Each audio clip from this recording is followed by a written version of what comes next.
Assalamualaikum warahmatullahi wabarakatuh.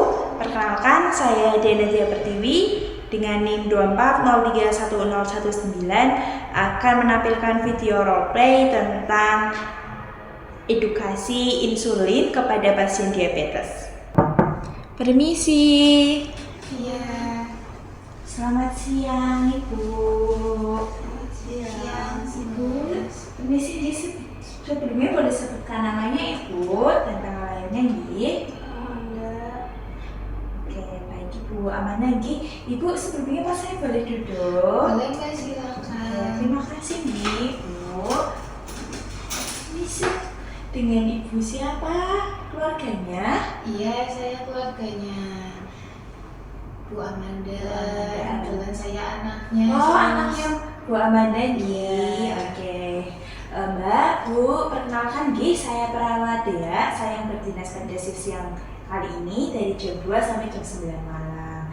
Tujuan saya ke sini untuk melakukan edukasi terkait dengan diabetes Ibu dan edukasi terkait insulin Ibu. Ibu, bagaimana kabarnya hari ini? Saya merasa cemas ya Kak. Cemas Ibu setelah mendengar diresepkan oleh dokter untuk menggunakan insulin, Di. Iya, saya merasa cemas. Ditambah saya kan penglihatannya juga udah mulai menurun. Apalagi di rumah saya sendiri. Baik.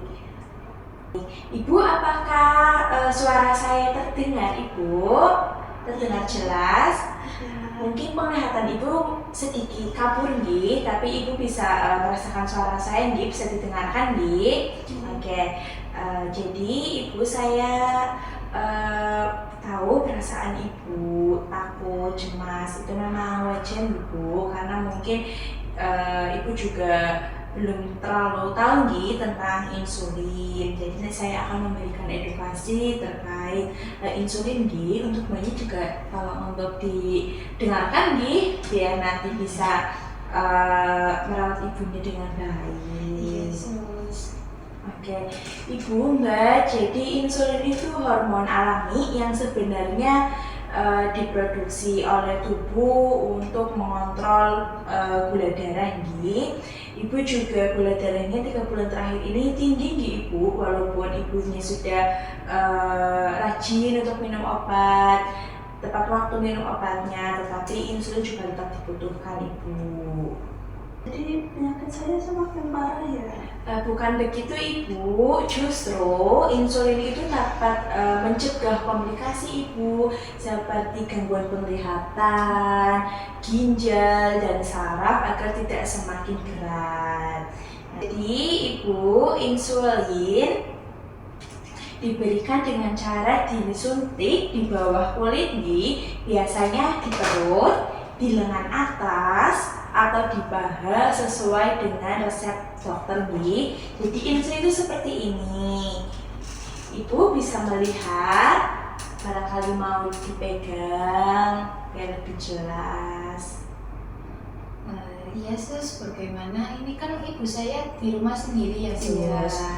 Berarti kalau itu alatnya bisa dipakai sendiri nggak ya? Atau harus butuh bantuan orang lain? Bisa Ibu, jadi nanti akan diedukasi terlebih dahulu nih cara untuk penggunaannya. Itu bagaimana, tetapi harus sesuai dengan resep dokter nih Bu, jangan dipakai sesuka hati agar tidak menyalahgunakan obat nih. Oke sus. Nah, lokasi penyuntikannya juga diganti-ganti Ibu, Mbak, agar kulit itu tidak keras atau iritasi. Jadi semisal di perut, nanti lokasinya bisa diganti lagi di lengan atas atau di paha. Diselang-seling ya sus. Nggih, betul. Tapi penglihatan saya kan kurang nih. Ini gimana cara pakainya? Nah, nanti Ibu bisa menggunakan alat insulin ini di pencahayaan yang cukup Ibu, atau nanti bisa dibantu oleh keluarganya seperti itu. Nah, nanti juga kami bisa memberikan edukasi tertulis dengan huruf besar agar Ibu juga bisa lebih mudah untuk dibacanya. Baik sih Ibu. Mbaknya mau memegang, jadi insulin seperti ini nggih. Iya Mbak, sudah. Oke. Jadi selain itu juga Ibu harus mengetahui Ibu tanda gula darah yang rendah, seperti Ibu bisa merasakan lemas, gemetar, keringat dingin, pusing atau jantungnya berdebar. Jika itu terjadi, Ibu bisa segera mengonsumsi minuman atau makanan manis nih. Jadi Ibu atau Mbaknya mungkin sering mendengar nggih kalau jangan sering-sering makan manis nggih, jangan sering-sering minum manis. Sebenarnya bukan berarti tidak boleh sama sekali Ibu, Mbak, bukan berarti kita nggak boleh makan gula, nggak boleh minum yang ada gulanya, itu bukan berarti seperti itu. Boleh, tetapi dengan jumlah yang memang tidak berlebihan. Bagaimanapun tubuh kita memang harus membutuhkan gula Ibu, Mbak, seperti itu. Baik, terus saya akan ingat-ingat ya.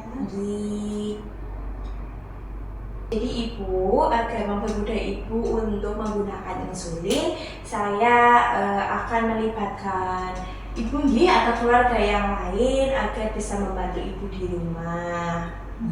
Baik, untuk mempermudah Ibu nggih cara untuk menggunakan insulin, saya akan melibatkan keluarga Mbaknya agar bisa membantu Ibu di rumah nggih.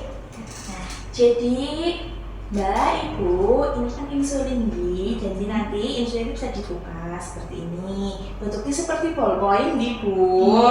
Nah, nanti di sini di area sini dipakaikan jarum. Jarumnya itu nanti bentuknya seperti tutup botol Ibu. Nah, di sini untuk mengatur dosis Ibu. Nah, dosisnya nanti sesuai resep dokter saja nggih. Tidak boleh mengatur asal-asalan. Nah, nanti ketika sudah diatur dosisnya nanti bisa seperti ini.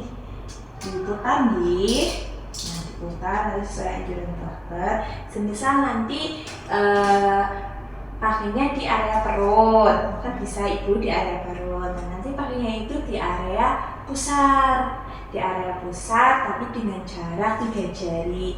Boleh sebelah mana saja, tapi dengan jarak 3 jari.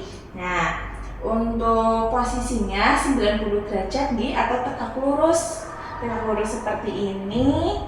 Ininya nanti bisa ditekan seperti ini.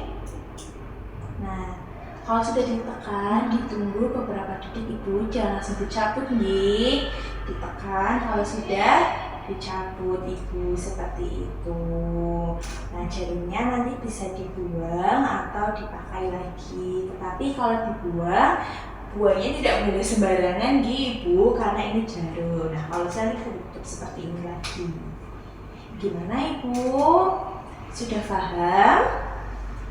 Iya, sudah. Sudah paham. Nah, untuk Ibu sendiri sudah paham? Sudah.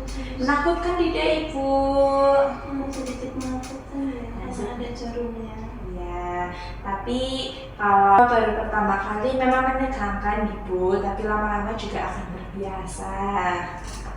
Selama ini Ibu kan sudah minum obat rutin Gi, itu menunjukkan Ibu mampu merawat diri.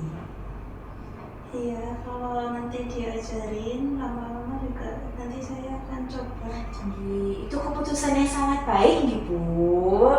Nah, setelah tadi saya sudah memberikan edukasi terkait insulin, bagaimana perasaan Ibu sekarang?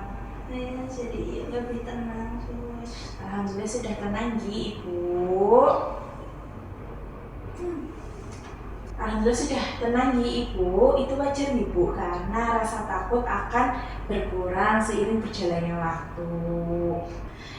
Tadi saya sudah mendemonstrasikan terkait insulin. Jadi nanti saya harap Mbaknya bisa membantu Ibunya di rumah, dan nanti seiring berjalannya waktu Ibu bisa menggunakannya sendiri Ibu, tapi dengan catatan dengan resep dokter.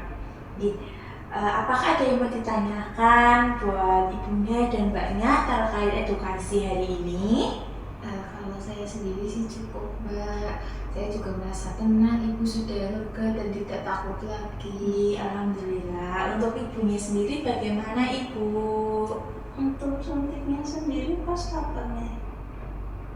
Nah, untuk suntiknya itu sebelum makan ibu nanti bisa suntik insulin terlebih dahulu. Tetapi nanti terus selanjutnya menunggu resep dari dokter nih. Ada lagi yang mau ditanyakan ibu, mbaknya? Sudah, Mbak. Sudah. Ibu sehat-sehat nih, dijaga pola makannya nih, tetap harus minum obat nih. Mbaknya juga dibantu nih ibunya agar sehat-sehat terus nih Bu. Sekiranya tidak ada pertanyaan lagi, saya rasa cukup nih. Saya permisi nih Ibu, Mbak. Terima kasih ya, Terima kasih Sayang. kembali. Permisi nih. Selamat siang. Berikut saya akan menjelaskan tentang hambatan komunikasi pada kasus yang saya dapat. Hambatan komunikasi terapeutik pada Nyonya A meliputi faktor psikologis, emosional, fisik, kognitif, sosial, dan situasional. Pasien mengalami kecemasan dan ketakutan terhadap penggunaan insulin suntik, malah tidak percaya diri dan takut selalu menyuntik karena penurunan penglihatan serta kondisi tinggal sendiri. Penurunan penglihatan jadi hambatan fisik dalam menerima edukasi visual dan praktik menyuntik. Kurangnya pengetahuan menyebabkan persepsi keliru bahwa penggunaan insulin menandakan penyakit semakin parah. Keterbatasan dukungan sosial karena pasien tinggal sendiri juga mempengaruhi rasa aman dan kepatuhan terapi. Selain itu, penggunaan insulin sebagai pengalaman baru menimbulkan resistensi awal dan ketidaknyamanan sehingga berpotensi menghambat proses komunikasi dan penerimaan edukasi. Sekian, terima kasih.